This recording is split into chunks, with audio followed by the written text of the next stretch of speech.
Infertility, ज्याला सर्वसामान्य भाषेत आपण वंध्यत्व म्हणतो, मूलबाळ न होणे म्हणतो, ही एक अशी कंडिशन आहे, एक अशी सिच्युएशन आहे जेव्हा एखादं जोडपं 12 महिने प्रयत्न करते आणि सातत्यानं 12 महिने संभोग करतं आणि त्यानंतर सुद्धा जर त्या दाम्पत्याला गर्भधारणा होत नसेल तर त्याला वंध्यत्व म्हटलं जातं. आपण जर पुरुषांची अॅनाटॉमी समजून घेतली तर पुरुषांमध्ये आपण नॉर्मल हे कन्सिव्ह करण्यासाठी म्हणजे हा पुरुष उत्तम आहे, तर यासाठीचे बेसिक पॅरामीटर्स काय की काय काय तुमचं व्यवस्थित असलं पाहिजे की तुम्ही कन्सिव्ह करण्यासाठी योग्य आहात. पुरुषांच्या जे गर्भधारणेसाठी लागणारे अवयव आहेत याचे दोन भाग असतात, एक बाहेरचे अवयव आणि एक आतले अवयव. बाहेरचे अवयव कुठले आहेत तर 2 बीजग्रंथी ज्याला आपण टेस्टिस म्हणतो, शिश्न त्याला पेनिस म्हटलं जातं, आणि हे 2 बाहेरचे अवयव झाल्यानंतर आतले अवयव. तर आतले अवयव काय असतं तर सेमेनाइल व्हेसिकल, ज्याच्यामध्ये सिमेनचा वीर्याचा जो महत्वाचा भाग आहे तो तयार होतो. प्रोस्टेट ग्लँड ज्याला पौरुष ग्रंथी म्हणतो आपण, तर ही प्रोस्टेट ग्लँड, कारण त्याच्यातून सुद्धा बरेचसे सिक्रेशन त्यात येत असतात. त्यानंतर बीजग्रंथीमधून निघणारी व्हास डिफरन्स किंवा ज्याला आपण शुक्रवाही नलिका म्हणतो, तर हे अवयव व्यवस्थित आहेत का आणि ह्या अवयवांचं काम व्यवस्थित आहे का हे बघणं गरजेचं असतं. हल्लीच्या काळात आपण बघतोय की स्पर्म काउंट हा बराच कमी होत चाललाय पुरुषांमध्ये, तर याचं नक्की कारण काय? स्पर्म प्रोडक्शन वरती कुठल्या कुठल्या गोष्टींचा इफेक्ट होतो, तर ह्याच्यामध्ये सगळ्यात महत्वाचा इफेक्ट होता आपल्या आहाराचा. मी माझ्याकडे येणाऱ्या प्रत्येक रुग्णाला सांगतो की सगळ्यात पहिल्यांदा मैदा आणि बेसन बंद करा. आश्चर्य वाटेल तुम्हाला, मटकी आपण खातो मोड आणून, तर मकुष्टके अत्यंत कृमिकर असं सांगितलेलं आहे, म्हणजे त्याच्याने जंत जास्त प्रमाणात उत्पन्न होतात असं आयुर्वेद म्हणतो. म्हणजे आपण एकत्रितरित्या म्हणू शकतो की फक्त सिगरेट आणि अल्कोहोल सोडूनच होणार नाही, तर तुम्ही डाएट पण तुमचा बघितला पाहिजे. मैदा आणि बेसनाकडे तर लक्ष दिलंच पाहिजे. जवळपास 4.5 अब्ज वर्षांपूर्वी पृथ्वीची उत्पत्ती झाली. तिथून पुढे इव्होल्युशन प्रोसेस ही पुढे चालतच राहिली. 30 लाख वर्षांपूर्वी माणसाच्या मॉडर्न होण्यासाठी, म्हणजे आत्ताचा जो माणूस आहे होमोसेपियन्स, हा आता 3 लाख वर्षांपूर्वीचा आहे, पण ती जी प्रोसेस आहे, तिची जी सुरुवात आहे ही 30 लाख वर्षांपूर्वीपासून आहे. आणि आत्तापर्यंतचा हा माणूस, ही जी डेव्हलपमेंट आहे, ही डेव्हलपमेंट आहे प्रजननामुळे. आणि आता त्याच प्रजननाला बराच प्रॉब्लेम यायला लागला आहे ह्या मॉडर्न एजमध्ये. त्याचं महत्त्वाचं कारण आहे इनफर्टिलिटी. तर ह्याच इनफर्टिलिटी या विषयावर बोलण्यासाठी आज आपल्यासोबत आहेत डॉक्टर भूषण काळे सर, जे आपल्याला इनफर्टिलिटी या विषयावर मार्गदर्शन करणार आहेत. तर नमस्कार सर, आपलं स्वागत आहे उघड उघडे आपल्या पॉडकास्टमध्ये. सर, तर इनफर्टिलिटी म्हणजे काय? इनफर्टिलिटी, ज्याला सर्वसामान्य भाषेत आपण वंध्यत्व म्हणतो, मूलबाळ न होणे म्हणतो, ही एक अशी कंडिशन आहे, एक अशी सिच्युएशन आहे जेव्हा एखादं जोडपं लग्नानंतर सातत्यानं 12 महिने प्रयत्न करते, कुठल्याही प्रकारची गर्भनिरोधक साधनं न वापरता प्रयत्न करते. गर्भनिरोधक साधनं न वापरता प्रयत्न करणं म्हणजेच गर्भनिरोधक साधनं न वापरता संभोग करतो, ते दाम्पत्य संभोग करतं आणि सातत्यानं 12 महिने संभोग करतं आणि त्यानंतर सुद्धा जर त्या दाम्पत्याला गर्भधारणा होत नसेल तर त्याला वंध्यत्व म्हटलं जातं. आधुनिक शास्त्रामध्ये, वैद्यकीय भाषेमध्ये याला आपण इनफर्टिलिटी म्हणतो. आता ही जी इनफर्टिलिटी आहे, मी जरी म्हणालो की 12 महिने सलग प्रयत्न करत असेल आणि गर्भधारणा होत नसेल, तर याच्यामध्ये आजकाल एक आपल्याला क्लॉज टाकावा लागतो, कारण आजच्या काळामध्ये आपण जर बघितलं तर लग्नाची वय अतिशय जास्त वाढलेली आहे. त्यामुळं जर 35च्या पुढचं ते दाम्पत्य असेल, तर ज्याला आपण लेट मॅरेजेस म्हणतो, तर त्याने 1 वर्ष न थांबता जर त्याने 6 महिने प्रयत्न केलेले आहेत आणि त्यांना गर्भधारणा होत नसेल, तर त्यांनी सुद्धा ते वंध्यत्वाचं एक लक्षण समजून उपचार घ्यायला हरकत नाही. आणि याच बरोबर जर आपल्याला कुठला प्री एक्झिस्टिंग डिसीज असेल, म्हणजे मला आधीपासून बीपीचा त्रास आहे, मला आधीपासून डायबिटीजचा त्रास आहे, माझी मासिक पाळी अनियमित आहे, माझं वजन जास्त आहे, अशा ज्या कंडिशन्स असतात किंवा अशा ज्या सिच्युएशन्स असतात ज्याच्यामुळे गर्भधारणेमध्ये चॅलेंजेस येऊ शकतात, तर त्या लोकांनी सुद्धा 1 वर्ष प्रयत्न करत वाट बघत बसण्यापेक्षा त्यांनी 6 महिने प्रयत्न केले आणि इव्हन 6 महिने प्रयत्न नाही केले आणि काही त्यांना आजार आहेत, तर त्यांनी गर्भधारणा आपण प्लॅन करण्यासाठीच डॉक्टरांची भेट घ्यायला काय हरकत नसते. सो जर आपण याला एक इन अ नटशेल बघायचं गेलं तर पुरुषाचं सगळे पॅरामीटर्स नॉर्मल आहेत, स्त्रीचे सगळे पॅरामीटर्स नॉर्मल आहेत, आणि ते दाम्पत्य जर 1 वर्षापर्यंत प्रयत्न करते आणि त्यांना जर मूलबाळ होत नसेल त्यांना गर्भधारणा होत नसेल तर त्यांना आपल्याला वंध्यत्वाचा सामना करावा लागू शकतो असं समजून डॉक्टरांशी संपर्क साधणं गरजेचं आहे. ओके, म्हणजे जवळपास 1 वर्षाचा पिरियड आपण जाऊ द्यावा. बरोबर. सर, असे तुमच्याकडे बरेच पेशंट्स येत असतील की जे बऱ्याच वर्षापासून प्रयत्न करताय, बरोबर, पण त्यांना कन्सीव्ह होत नाही. तर त्यासाठी तुम्ही काय प्रयत्न करतात की तुम्ही कशा प्रकारे त्यांचं मार्गदर्शन करतात किंवा मदत करतात? बरोबर. आता याच्यामध्ये असं असतं की वंध्यत्व किंवा मूलबाळ होणं, इन्फर्टिलिटी असणं किंवा मूलबाळ होण्यासाठी प्रयत्न करणं, याच्यामध्ये 2 घटक आहेत. एक आहे पुरुष, एक आहे स्त्री. तर पुरुषाला त्याची अॅनाटॉमी, त्याची शरीर रचना माहीत असणं गरजेचं आहे. स्त्रीला तिची शरीर रचना माहीत असणं गरजेचं आहे. तर ही जी शरीर रचना आहे म्हणजे काय, तर त्या दोघांना आपले आपले काय अवयव आहेत, हे नॉर्मल आहेत की ॲबनॉर्मल आहेत हे माहिती असणं गरजेचं आहे. हे अवयव आहेत, नॉर्मल आहेत, तर त्यांचं काम नॉर्मल आहे किंवा ॲबनॉर्मल आहे हे माहिती असणं गरजेचं आहे किंवा हे जाणून घेणं गरजेचं आहे. तर यासाठी आपण काही टेस्ट करत असतो, काही शरीरामध्ये होणारे बदल बघत असतो. तर याच्याद्वारे आपल्याला शारीरिक तपासणी आणि लॅबच्या टेस्ट याच्याद्वारे आपल्याला कळत असतं की त्यांचे जे अवयव आहेत का आणि असतील तर ते नॉर्मली फंक्शन करतात का. तर या दोघांचा जर ताळमेळ बसत असेल तर पुढची स्टेज असते की त्यांना जर काही ॲबनॉर्मॅलिटी असेल तर त्याच्यावरती उपचार काय करायचे आणि त्यानुसार आपल्याला प्लॅन करावा लागतो की पुरुषांमध्ये प्रॉब्लेम आहे की स्त्रीमध्ये प्रॉब्लेम आहे की दोघांच्या मध्ये सुद्धा प्रॉब्लेम आहे. तो काय प्रॉब्लेम आहे हे आपल्याला समजलं की आपल्याला साधारणपणे एक प्लॅन करता येतो की त्याला किती वेळ लागेल आणि काय काय उपचार लागतील. ओके, आपण जर पुरुषांची अॅनाटॉमी समजून घेतली तर पुरुषांमध्ये आपण नॉर्मल हे कन्सीव्ह करण्यासाठी म्हणजे हा पुरुष उत्तम आहे, तर यासाठीचे बेसिक पॅरामीटर्स काय की काय काय तुमचं व्यवस्थित असलं पाहिजे की तुम्ही कन्सीव्ह करण्यासाठी योग्य आहात? बरोबर. अगदी याच्यामध्ये मला एक केस सांगायला आवडेल की एक पेशंट साधारणपणे 34-35 वर्षाचा पेशंट आणि जो गव्हर्नमेंट सर्व्हिसमध्ये आहे. तर पोलीस भरती, पोलीस म्हणून जॉब करत आहे पेशंट आणि निश्चितच पोलीस होण्यासाठी पोलीस भरतीची तयारी करत असतात आणि त्यामुळे त्यांचा व्यायाम, त्यांचं धावणं, त्यांचं फिजिक अतिशय उत्तम असतं. तर असं स्ट्रक्चर असलेला हा रुग्ण होता आणि ज्या वेळेला तो आमच्याकडे तपासायला आला आणि ज्या वेळेला त्याला आम्ही तपासलं तर त्याला असं लक्षात आलं की एक साईडची जी बीजग्रंथी आहे, पुरुष बीजग्रंथी ज्याला टेस्टीज म्हणतो आपण, तर ते बीजग्रंथीच टेस्टीज मध्ये नाहीये. म्हणजे जे अंडकोश ज्याला आपण म्हणतो त्याच्यामध्ये ती टेस्टीजच मिसिंग आहे.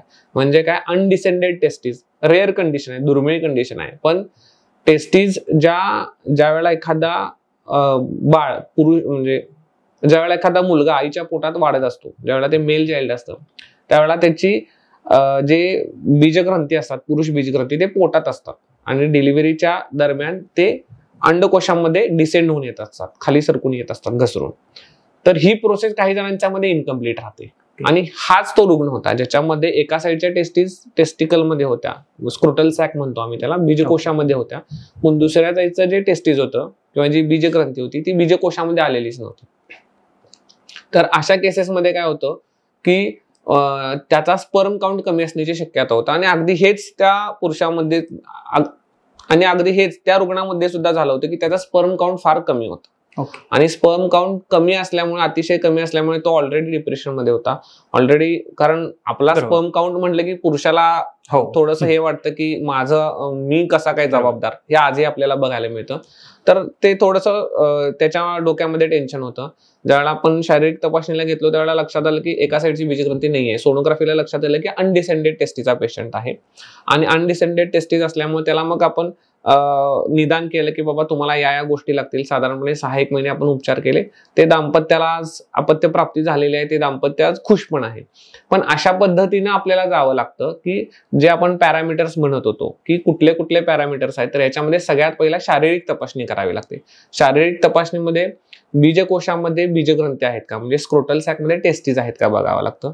त्यानंतर असतो शिश्न भाग. तर शिश्न भागाची शारीरिक तपासणी करावी लागते. शिश्न भागाचे अवयव व्यवस्थित आहेत का, त्याच्यावरची त्वचा व्यवस्थित आहे का, त्याचा शेप व्यवस्थित आहे का, ज्या मार्गातून वीर्य बाहेर पडतं तो मार्ग व्यवस्थित आहे का. इथं मला अनेक केस शेअर करायला आवडेल की एक रुग्ण एवढ्या वर्षाच्या याच्यामध्ये मी एकच रुग्ण पाहिला, पण बऱ्याचदा जो मूत्रमार्गाचं जे ओपनिंग असतं तर ते खालच्या बाजूला असतं शिश्नाच्या, त्याला हायपोस्पिडियासिस म्हणतात. तो शिश्न नॉर्मली बाहेर ओपन व्हायला पाहिजे, ज्याच्यातून वीर्य फोर्सफुली बाहेर पडतं आणि जे योनी मार्गामध्ये जातं आणि पुढच्या दिशेने जातं. तर या केसमध्ये काय होतं की छिद्रच खालच्या बाजूला असल्यामुळं वीर्य ज्या दिशेने जायला पाहिजे त्या दिशेने बाहेर पडत नाही, ते योनी मार्गामध्ये प्रॉपरली जाऊ शकत नाही, डिपॉझिशन त्याचं होऊ शकत नाही. तर अशा कंडिशन्स आपल्याला फिजिकल एक्झामिनेशन मधून कळतात. बऱ्याच रुग्णांचे आम्ही बघत असतो की ते वंध्यत्वाचे उपचार घेत असतात, पण त्यांची सगळ्यात बेसिक तपासणी असते, शारीरिक तपासणी हीच झालेली नसते. तर शारीरिक तपासणीचं एवढं महत्व आहे की अनडायग्नोज्ड केसेस, अनडायग्नोज्ड कंडिशन्स बऱ्याचदा आपल्याला डायग्नोस होतात आणि त्याचे उपचार केले तर त्या पेशंटला गर्भधारणा होत असते. त्या पुरुषाला त्याचं वीर्य बाहेर काढण्यासाठी किंवा योनी मार्गामध्ये ते जाण्यासाठी आपण जर अशा पद्धतीने निदान करून मदत केली तर त्या पेशंटला गर्भधारणा होण्याला मदत करू शकतो. इथं अजून एक केस मी सांगेन की इंग्वेनल हर्निया म्हणून एक प्रकार असतो. तर त्या पेशंटला इंग्वेनल हर्निया होता आणि तो जवळपास 5-6 वर्ष ट्रीटमेंट घेत होता, पण त्याचा इंग्वेनल हर्निया डायग्नोसिस झाला नव्हता, कुणी केलाच नव्हता. तर इंग्वेनल हर्निया डायग्नोस झाला. इंग्वेनल हर्नियाला ऑब्व्हियसली सर्जरी करावी लागते. तर सर्जरीला त्या रुग्णाला पाठवलं, सर्जरी झाली, ते दाम्पत्य सुद्धा, त्यांना सुद्धा गर्भधारणा झाली आणि ते सुद्धा आता खुश आहेत. तर अशा पद्धतीने सर्व शरीराचे जे अवयव आहेत ते बघणं गरजेचं आहे. याच्यामध्ये 2 भाग असतात. पुरुषांच्या जे गर्भधारणेसाठी लागणारे अवयव आहेत याचे 2 भाग असतात, एक बाहेरचे अवयव आणि एक आतले अवयव. बाहेरचे अवयव कुठले आहेत तर 2 बीजग्रंथी, ज्याला आपण टेस्टिस म्हणतो, शिश्न, त्याला पेनिस म्हटलं जातं, आणि हे 2 बाहेरचे अवयव झाल्यानंतर आतले अवयव. तर आतले अवयव काय असतं तर सेमेनाइल व्हेसिकल, ज्याच्यामध्ये सिमेनचा वीर्याचा जो महत्वाचा भाग आहे तो तयार होतो. प्रोस्टेट ग्लँड, ज्याला पौरुष ग्रंथी म्हणतो आपण, तर ही प्रोस्टेट ग्लँड, कारण त्याच्यातून सुद्धा बरेचसे सिक्रेशन त्यात येत असतात. त्यानंतर बीजग्रंथीमधून निघणारी व्हास डिफरन्स किंवा ज्याला आपण शुक्रवाही नलिका म्हणतो. तर हे अवयव व्यवस्थित आहेत का आणि ह्या अवयवांचं काम व्यवस्थित आहे का हे बघणं गरजेचं असतं. हे पॅरामीटर ज्या वेळेला बघतो त्यावेळेला आपल्याला एका निष्कर्षाला येता येतं की ह्या पुरुषामध्ये हे घटक आहेत जे त्या पुरुषाला बाप व्हायला मदत करतात आणि हे नॉर्मल आहेत, आणि जर हे ॲबनॉर्मल असेल तर त्याचं आपल्याला काय उपचार करावे लागतील हे त्या तपासणीनंतर आपल्याला एक दिशा ठरवता येते. सर, हल्लीच्या काळात आपण बघतोय की स्पर्म काउंट हा बराच कमी होत चाललाय पुरुषांमध्ये. तर याचं नक्की कारण काय? कारण माझ्या पण लक्षात एक केस आहे की माझाच एक मित्र आहे, फिजिकली व्यवस्थित फिट आहे, म्हणजे असंही पण नाही की खूप जास्त खूप ऍक्टिव्ह आहे वगैरे, असं पण नाही, बट तो स्मोकिंग नाही करत, तो ड्रिंकिंग नाही करत, सगळ्या सवयी पण नीट आहेत. पण जवळपास 2-3 वर्ष झालं तो प्रयत्न करत होता, पण त्याला बाळ होत नव्हतं. जेव्हा टेस्ट वगैरे केल्या त्याला स्पर्म काउंट हा त्याचा 10%चा अराउंड होता, त्यामुळे होत नव्हतं. नंतर पुढे झालं त्याला बाळ, पण मग हे जे स्पर्म काउंट आहे हे कमी होण्याचं कारण काय नक्की? जे घटक तुम्ही म्हणालात की अल्कोहोल, स्मोकिंग, टोबॅको यांचा इम्पॅक्ट असतोच, हा 100% असतो. पण काही गोष्टी अशा असतात ज्यांच्याकडे आपण इग्नोर केलेलं असतं. म्हणजे स्पर्म काउंट किंवा स्पर्म प्रोडक्शन वरती कुठल्या कुठल्या गोष्टींचा इफेक्ट होतो. तर ह्याच्यामध्ये सगळ्यात महत्वाचा इफेक्ट होता आपल्या आहाराचा, जे आपण खातो त्या गोष्टीचा. मी माझ्याकडे येणाऱ्या प्रत्येक रुग्णाला सांगतो की सगळ्यात पहिल्यांदा मैदा आणि बेसन बंद करा. कारण होतं काय की मैदा आणि बेसन हे असे घटक आहेत जे आहे तसे जाऊन तुमच्या शरीरामध्ये चिखलासारखे बसतात, त्याचं व्यवस्थित पचन होत नाही, त्याच्यामध्ये जे पोषण घटक लागतात ते मिळत नाहीत.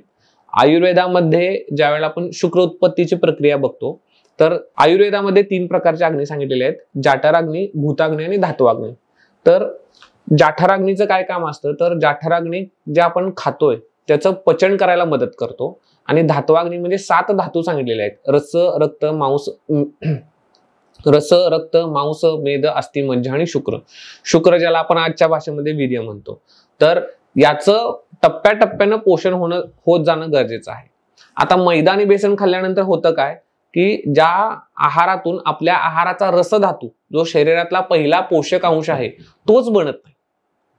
त्या मैदा आणि बेसनमध्ये एकदम आपल्या शरीराला ड्रायनेस आणणारे, ब्लॉकेजेस निर्माण करणारी जी सिच्युएशन असते ती त्या मैदा आणि बेसनासारख्या पदार्थांच्यामुळे होते.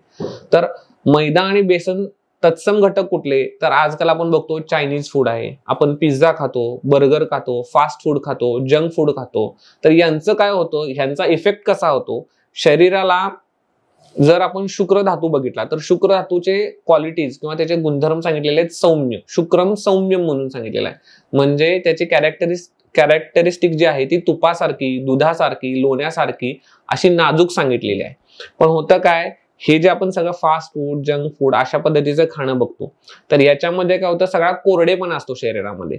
तर जे आपल्या शरीरामध्ये हवं ते तर त्याच्यातून मिळत नाही, उलट जे शरीरामध्ये नको आहे, जसं की ब्लॉकेजेस तयार होणं असेल, जसं की शरीरात कोरडेपणा वाढणं असेल, तर याचा फक्त शरीरावरतीच इफेक्ट होतो असं नाही, याचा मनावरती सुद्धा इफेक्ट होतो. आपलं मन सुद्धा कोरडं होतं, आपल्याला स्ट्रेस यायला लागतो, आपल्याला डिप्रेशन यायला लागतं. तर हे सगळं आपल्या खाण्यापिण्याशी निगडीत आहे. त्यामुळं शरीरामध्ये पोषकांशच व्यवस्थित न मिळाल्यामुळं पहिला रस, आहार रसच चांगला होत नाही, त्यामुळे पुढच्या धातूंची निर्मिती चांगली होते. रक्तधातू चांगला बनत नाही, मांस चांगलं बनत नाही, तुमच्या शरीरामध्ये तुम्हाला फॅटच्या गाठी दिसतील, तुमच्या शरीरामध्ये हार्टचे ब्लॉकेजेस दिसतील. हार्टचे ब्लॉकेजेस आणि लैंगिक समस्या ह्यांचा एकमेकाशी संबंध असतो, कारण तिथं परत रक्तवाहिनीचा अडथळा असतो. त्याच्याबरोबर चिडचिडेपणा, मानसिक असंतुलन, हार्मोनल इम्बॅलन्स, या सगळ्या गोष्टी दिसतात. अशा पद्धतीनं आहाराचा आपण कधी विचारच करत नाही की हे आहार, आपल्याला वाटतं की एखाद्या फॉरेन कंट्रीमध्ये ज्या पद्धतीने सॅलड खातात त्या पद्धतीने मी सगळं मिक्स करून जर सॅलड खाल्लं तर ते माझ्यासाठी हेल्दी आहे. आश्चर्य वाटेल तुम्हाला, मटकी आपण खातो मोड आणून, तर मकुष्टके अत्यंत कृमिकर असं सांगितलेलं आहे, म्हणजे त्याच्याने जंत जास्त प्रमाणात उत्पन्न होतात असं आयुर्वेद म्हणतो. त्यामुळे जे जिमला जाणारी लोक आहेत आणि जे असे ड्राय सॅलड्स घेतात त्यांना आम्ही सांगतो की तुम्ही घ्या हे, पण याला घेताना तुम्ही त्याला तुपाची फोडणी द्या. ओके.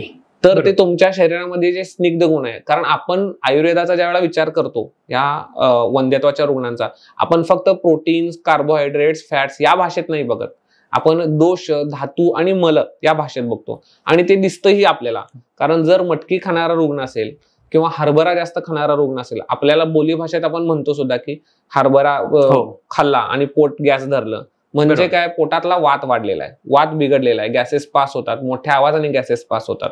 तर हे जे आपल्या आयुर्वेदात सांगितलेले आहे ते आपल्याला लक्षणंही दिसतात सुद्धा. म्हणून त्याला खाताना पूर्णाच्या पोळीला आपण तूप लावून खातो, तर ते त्याला अँटिसिपेट करतं आणि तुम्हाला हवे असलेले गुणधर्म शरीरामध्ये उत्पन्न करतं. तर अशा पद्धतीने आहाराचा विचार करणं की या आहारातून शुक्र धातू उत्पन्न होतो का. एक छान रेसिपी आयुर्वेदामध्ये सांगितलेलं आहे की क्षीर आणि घृत याचं नित्य सेवन करायचं आहे. क्षीर आणि घृत म्हणजे काय, दूध आणि तूप याचं नित्य सेवन करायचं आहे. आणि विशेष करून ज्या वेळेला आपला संभोग होतो, ज्यावेळेला इंटरकोर्स होतो, त्यानंतर जर तूप आणि दूध घेतलं तर ते शरीराला सध्या बलदायी म्हणून सांगितलेलं आहे, सध्या शुक्र वाढवणारं म्हणून सांगितलेलं आहे. आता इथे शुक्र वाढवणारं म्हणजे फक्त स्पर्म्स किंवा सिमेन वाढवणारं असं नाहीये, शुक्राचे वेगवेगळे गुणधर्म आहेत शरीरामध्ये आयुर्वेदामध्ये सांगितलेले आहे. तर त्या क्वालिटीज मध्ये इम्प्रूव्हमेंट येते, त्यामुळं त्या शरीरामध्ये संभोग झाल्यानंतर जी झीज झालेली आहे किंवा जो थकवा आलेला आहे ते भरून काढायला हे खूप लवकर मदत करतं. त्यामुळे आहारामध्ये हे कोरडं न घेता दुधासारखे, तुपासारखे स्निग्ध भरपूर घटक आहेत. भाज्यांच्या मध्ये सुद्धा भरपूर घटक आहेत, फळांच्या मध्ये सुद्धा भरपूर घटक आहेत की जे शुक्र वाढवण्यासाठी मदत करतात. तर यांचं सेवन होणं गरजेचं आहे. हा आहाराच्या बाबतीतचा विचार झाला. आता विहार म्हणजे काय, आपण जे वागतो ते. तर याच्यामध्ये वागण्यामध्ये सगळ्यात महत्वाचं असतं की आपण याच्याकडे कधी फोकस करत नाही की आपण ट्रॅव्हलिंग करतो, लॉंग डिस्टन्स ट्रॅव्हलिंग करतो किंवा बसून एका ठिकाणी काम करतो. तर एक सिंपल फंडा आपल्याला लक्षात ठेवायचा नेहमी की टेस्टीज मध्ये दोन स्क्रॉटल सॅक मध्ये दोन टेस्टीज आहेत. तर या पुरुषांमध्ये टेस्टीज असतात, याला मेल गोनॅड्स म्हणतात. तसंच स्त्रियांच्या मध्ये ओव्हरीज असतात, त्याला फिमेल गोनॅड्स म्हणतात. सिंपल लॉजिक आपण इथं कधी पण विचार करायला पाहिजे की ओव्हरीज ह्या स्त्रियांच्या मध्ये शरीरामध्ये पोटामध्ये असतात, मग त्या पुरुषांच्या मध्ये पोटामध्ये का नाही आहेत, कारण त्या शरीराच्या बाहेर आहेत, कारण त्याला टेम्परेचर कमी असणं गरजेचं आहे. ज्या वेळेला आपण कंटिन्युअस एका ठिकाणी बसून काम करतो, ज्या वेळेला आपण टाईट अंडरवेअर घालतो, टाईट जीन्सची पॅन्ट घालतो, त्याच्यानंतर आपण गाडीवरती कंटिन्युअस प्रवास करतो, लॅपटॉप आपल्या मांडीवर ठेवून काम करतो, तर त्या भागातलं टेम्परेचर वाढतं. ओके. ज्या वेळेला शुक्राणूची संख्या कमी असते त्यावेळेला एक उपचार सांगितला जातो, तो म्हणजे कोल्ड बाथ. टेस्टीजला थंड पाण्याचा बाथ द्यायचा, म्हणजे टेम्परेचर त्याचं नॉर्मल करण्यासाठी. मग आम्ही काय करतो, आमच्या रुग्णांच्या मध्ये बरेच रुग्ण असतात की ज्यांचं रोजच ट्रॅव्हलिंग असतं, सर माझं 50 किलोमीटर, 60 किलोमीटर, 80 किलोमीटर ट्रॅव्हलिंग आहे. तर अशा रुग्णांना सांगतो की तुम्ही ज्यावेळेला ट्रॅव्हल करून याल त्यावेळेला तुम्ही साधं टब घ्या, टब मध्ये साधं पाणी घ्या, थंडगार नको, साधं पाणी घ्या, त्याच्यामध्ये बसा, जेणेकरून तुमचं जे वाढलेलं टेम्परेचर आहे ते कमी व्हायला मदत होईल. टेस्टीचं टेम्परेचर मेंटेन करणं गरजेचं आहे, याच्याकडे आपण कधी लक्ष देत नाही. ह्याच्या बरोबर सगळ्यात महत्वाचा घटक आहे ते म्हणजे आपलं डायजेशन. मगाशी मी म्हटलो की चांगलं खाल्लं पाहिजे तर आपल्या शरीरामध्ये धातू चांगले बनतील, पण खाल्लेलं पचलं सुद्धा पाहिजे. बरोबर. इनडायजेशनचे प्रॉब्लेम तुम्ही आज जर बघाल तर 10पैकी 8 लोकांना इनडायजेशनचे प्रॉब्लेम आहेत. माझ्याकडे एक पेशंट आहे, एका पेशंटचं उदाहरण सांगतो मी. तर बँकेमध्ये कामाला येतो, त्याला ऍसिडिटीचा भयानक त्रास आहे. आणि आधुनिक शास्त्राचा जर विचार केला तर आपण फक्त स्पर्म काउंट बघणार, सिमेंटचं व्हॉल्यूम बघणार, त्याचे मॉर्टिलिटी मॉर्फॉलॉजी बघणार, एवढा विचार करतो. पण आयुर्वेदाचा विचार किती कुठंपर्यंत जातो ह्याचं एक चांगलं उदाहरण आहे. तर याला आम्ही आम्लपित्ताच्या रुग्ण म्हणून डायग्नोज केला. आम्लपित्त म्हणजे त्याला ऍसिडिटीचा त्रास होता आणि त्याच्या ऍसिडिटीचं मूळ कारण होतं त्याचा वडापाव. बँक सुटली, सर मला रोज संध्याकाळी 6ला वडापाव लागतोच. मला रात्रीचं जेवण नसेल तरी चालेल, मग मी वडापाव, मला जर एखाद्या दिवशी वाटलं तर मी 2 खाईन 3 खाईन, मला वडापाव शिवाय चालत नाही. मग मी पित्ताची गोळी खाणार पण मी वडापाव खाणार. तर हे त्याच्या वंध्यत्वाचं कारण आहे असं त्यानं कधी विचार केला नव्हता. किंवा आपण आधुनिक शास्त्राचा विचार केला तर होणार नाही. पण ज्या वेळेला मी त्याला स्टेप बाय स्टेप त्याचा वडापाव बंद करवला, त्यावेळेला त्याला कॉन्फिडन्स आला की सगळ्यात महत्वाची माझी ऍसिडिटी बंद झाली आहे. आणि त्याचं विरेचन म्हणून एक पंचकर्मातली ट्रीटमेंट आहे, विरेचन केलं आपण. आणि ज्यावेळेला त्याचे सिमेन पॅरामीटर्स चेक केले तर सिमेन पॅरामीटर्स नॉर्मल आले. त्याला आता 2 अपत्य झालेले आहेत त्या रुग्णाला. तर ही गोष्ट विचार करणं गरजेचं आहे की खाणं आणि खाल्लेलं पचणं, हे जे मी सांगत होतो, तर हे एक त्याचं उदाहरण होतं. इनडायजेशन आहे, ब्लोटिंग आहे, खाल्लेलं पचत नाहीये, वारंवार जायला लागतं, IBS चे पेशंट्स आहेत. तर या सगळ्याचा सुद्धा विचार करावा लागतो ज्यावेळेला आपण वंध्यत्वाचा, सिमेनचा, स्पर्म काउंटचा ज्यावेळेला विचार करतो, त्यावेळेला हे सगळे पॅरामीटर्स आपल्याला बघावं लागतात की हे सगळे पॅरामीटर्स नॉर्मल आहेत का. तर त्याच्या शरीरामध्ये शुक्राणूंची संख्या कमी का आहे इथपर्यंत आपण आयुर्वेदाच्या चष्म्यातून बघून पोहोचू शकतो आणि त्याला यशस्वी उपचार सुद्धा करू शकतो. ओके, म्हणजे आपण एकत्रितरित्या म्हणू शकतो की फक्त सिगरेट आणि अल्कोहोल सोडूनच होणार नाही, तर तुम्ही डाएट पण तुमचा बघितला पाहिजे. मैदा आणि बेसनाकडे तर लक्ष दिलंच पाहिजे. बरोबर बरोबर बरोबर. सर, हे झालं पुरुषांच्या बाबतीत. हेच जर आपण महिलांच्या बाबतीत बघितलं तर हेल्दी वुमन कोण आहे की जी कन्सिव्ह करू शकते, आपण त्याची डेफिनेशन म्हणजे कुठले कुठले पॅरामीटर्स, त्याचप्रमाणे पुरुषांप्रमाणे त्यात कुठले पॅरामीटर्स बघितले पाहिजे. बरोबर. हेल्दी वुमन म्हणताना कन्सेप्शनसाठी आपण ज्या वेळेला विचार करतो एखादी हेल्दी वुमन म्हणून, तर सगळ्यात महत्वाचं म्हणजे तिची मासिक पाळीसाठी जे लागणारे अवयव आहेत. मासिक पाळी काय येते, कारण गर्भधारणा ज्या महिन्यात होत नाही त्या महिन्यात त्या स्त्रीला मासिक पाळी येत असते. त्याचं थोडक्यात मी तुम्हाला चक्र सांगतो कसं असतं की, पण त्यापूर्वी आपण अवयवांच्या बाबतीत बघू. तर स्त्रीबीज ग्रंथी, दोन्ही बाजूला 2 स्त्रीबीज ग्रंथी असणे, त्या स्त्रीबीज ग्रंथीतून तयार होणारं जे स्त्रीबीज आहे ते उचलण्यासाठी, आत येण्यासाठी दोन्ही बाजूला 2 गर्भाशय नलिका असणे, ज्याला फॅलोपियन ट्यूब्स म्हणतात, ओव्हरीज, फॅलोपियन ट्यूब्स. ते आल्यानंतर जर गर्भधारणा झाली तर ते गर्भधारणा झालेलं बाळ वाढणारा युटेरस मध्ये, ज्याला आपण गर्भाशय म्हणतो. गर्भाशयाचं मुख, ज्याला सर्व्हिक्स म्हणतं, जे मदत करत असतं शुक्राणूंना आत खेचून घ्यायला योनी मार्गातून, तर ते. आणि त्यानंतर योनी मार्ग, ज्याला व्हाजायना म्हणतात, जिथं ऍक्च्युअल मध्ये इंटरकोर्स होतो, जिथं ऍक्च्युअल मध्ये संभोग होतात, संबंध येतात पती पत्नीचे.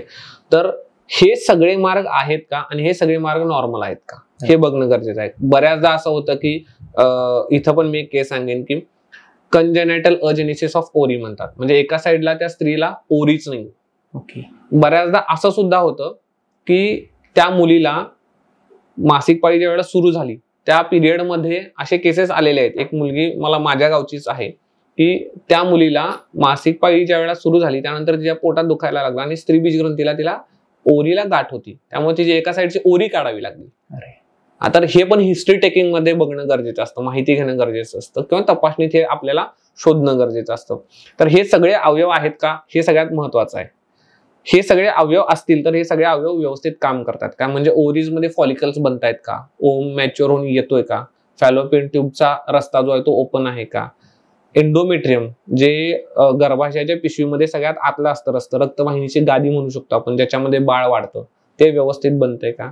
आणि हे सगळं व्यवस्थित होते हे कशावरून कळतं, जर त्या स्त्रीला महिन्याला मासिक पाळी व्यवस्थित वेळेवर येत असेल, ठरलेल्या डेटला किंवा 2-4 दिवस पुढे मागं, साधारणपणे 21 दिवस ते 35 दिवस ही नॉर्मल सायकलची रेंज असते.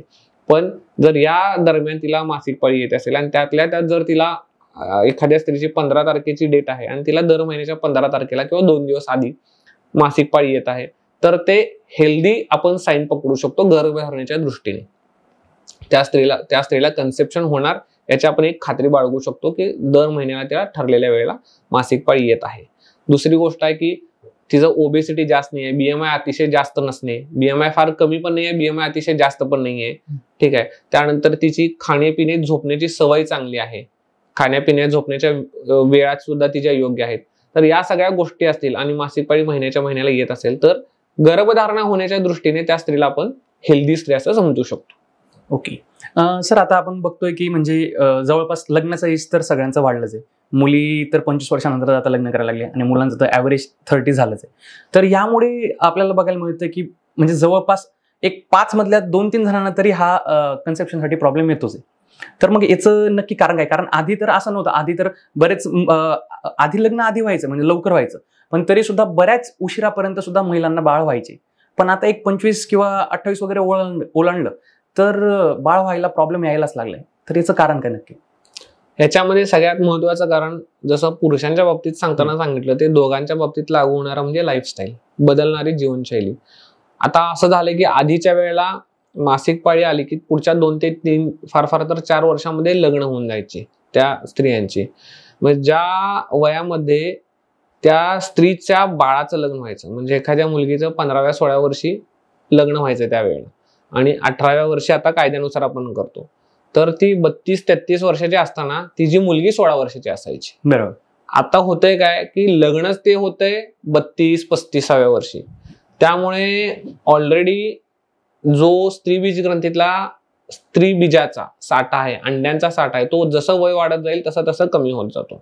ओके. तर ह्याच्यामध्ये लाईफस्टाईल जसं मी म्हणलं की सगळ्यांचा आता वर्किंग लाईफस्टाईल झालेला आहे की 10 ते 6 मध्ये काम करतील, ते काम परत घरी घेऊन येतील, स्वतःच्या शरीराकडे आपण व्यायामासाठी लक्ष देत नाही, खाण्यापिण्याच्या सवयींच्याकडे लक्ष देत नाही, फास्ट फूड अतिशय जास्त प्रमाणात वापरलं जाणं, प्लास्टिकचा जास्त प्रमाणात वापरलं जाणं. प्लास्टिकमध्ये BPA म्हणून एक घटक आहे, बिस्फेनॉल ए म्हणून आहे, तर हा घटक आहे. या घटकाचा डायरेक्ट इफेक्ट होत असतो आणि स्पेसिफिकली फिमेल्समध्ये कॉस्मेटिक प्रॉडक्टचा यूज भरपूर जास्त प्रमाणात आहे. तर कॉस्मेटिक प्रॉडक्ट्समध्ये जे केमिकल असतं झिनो इस्ट्रोजेन्स म्हणतात त्याला, हे झिनो इस्ट्रोजेन्स तिच्या शरीरातल्या इस्ट्रोजेनला मिमिक करतं. त्यामुळे त्याचा वापर जर अतिरेक होत असेल तर त्यामुळे तो हार्मोनल इम्बॅलन्स क्रिएट करतो आणि त्यामुळं तिची मासिक पाळी दुरावते, मासिक पाळीमध्ये प्रॉब्लेम येतात आणि पर्यायाने तिला गर्भधारण होण्यामध्ये अडचणी येतात. अजून एक फार महत्वाचा दुर्लक्षित घटक आहे ज्याच्याविषयी अवेअरनेस फार कमी आहे, फार कमी बोललं जातं, पण ते फार मोठं कारण आहे. ते म्हणजे मासिक पाळीच्या ज्या गोळ्या आहेत ह्यांचा अतिशय चुकीच्या पद्धतीने वापर करणं, प्लस ज्या गर्भनिरोधक गोळ्या आहेत, याला गर्भनिरोधक गोळ्या म्हणतो आपण, गर्भनिरोधक गोळ्यांचा व्यवस्थित डॉक्टरांच्या सल्ल्याशिवाय वापर करणं किंवा या गोळ्यांचा गर्भपातासाठी वापर करणं. तर गर्भपाताचं दुर्दैवानं आजही ओव्हर द काउंटर जर कुठं मिळत असेल तर ते तो रुग्ण तो घेतो आणि तिला हे कळत नाही. याच्यामध्ये अजून एक अनवॉन्टेड प्रेग्नन्सीसाठी एक किट येतं, बरोबर. तर त्या किटचं नाव आहे इमर्जन्सी कॉन्ट्रासेप्टिव्ह पिल. पण होतं काय, ते किट कधीही कितीही वेळेला ती स्त्री वापरते, बरोबर. ते आयुष्यात कधीतरी एकदा वापरण्यासारखं औषध आहे, पण त्याचा रिपीटेड वापर होणं आणि ह्याचा रिपीटेड वापर झाल्यामुळे तो जो तिचा हार्मोनल फ्लो आहे तिच्या शरीरातला तो नॉर्मल राहत नाही, तो ॲबनॉर्मल होतो. हे तर झालंच. याच्याबरोबर असं एक सांगितलेलं आहे की सुतिका परिचर्या म्हणून एक आयुर्वेदामध्ये प्रकार आहे ज्याच्यामध्ये ज्यावेळेला डिलिव्हरी होते तर डिलिव्हरी नंतर आपण एक रेस्ट करण्याचा पिरियड असतो. आपण आजही बघतो की डिलिव्हरी नंतर त्या स्त्रीला रेस्ट दिली जाते, तर तो साधारण 1-1.5 महिन्याचा कालावधी असतो. पण हा विचार आपण ज्यावेळेला गर्भपात होतो त्यावेळेला नाही करत. मग आपण तो गर्भपाताच्या गोळ्या घेऊन केलेला गर्भपात असेल किंवा ज्यावेळेला आपण DNC सारखी प्रोसिजर करतो, ठीक आहे, ज्यावेळेला अबॉर्शनची जी प्रोसिजर शस्त्रक्रियेच्या स्वरूपात करतो त्यावेळेला असेल, तर या कंडिशन्स मध्ये सुद्धा त्या स्त्रीनं त्यानंतर विश्रांती जी घ्यायला पाहिजे शरीराला मनाला ती नाही घेत, त्यामुळे सुद्धा तिचा हार्मोनल इम्बॅलन्स होतो. तर या गोष्टींच्याकडे आपण लक्ष देत नाही किंवा दुर्लक्ष करतो आणि हे कुठेतरी जाऊन पुढे जाऊन वंध्यत्वाचं कारण होतं. तर याच्याकडं आपण सारासर दुर्लक्ष करतो. तर या सगळ्या गोष्टी सुद्धा ज्यावेळेला आपल्याला मूलबाळ हवं आहे तर या सगळ्या गोष्टींचा विचार करणं गरजेचं असतं. बरोबर. मग आता मॉडर्न एजला तुम्ही एक जे योग्य वय काय असेल की ह्या वयात पुरुषांनी किंवा महिलांनी लग्न केलं पाहिजे, तुम्हाला काय वाटतं की गर्भधारणेसाठी योग्य वय काय असेल ह्या काळाचा विचार करता? ज्यावेळेला आपण वयाचा विचार करतो तर असं आहे की कायद्यानं जे 18 वर्षाचं वय सांगितलेलं आहे ते याच्यासाठीच सांगितलेलं आहे की त्यावेळेला त्या स्त्रीचं शरीर तिचं मन हे गर्भधारणेसाठी सक्षम असतं. याला आयुर्वेदामध्ये एक छान शब्द आहे, परिपूर्ण वीर्यत्व म्हटलं येईल. म्हणजे तिच्या शरीरामध्ये जे वीर्य आहे, जो ओज धातू म्हणतात ज्याला, तर तो चांगल्या क्वालिटीचा, चांगल्या लेवलचा, चांगल्या स्तराचा असतो. त्यामुळं ते वय अतिशय योग्य आहे.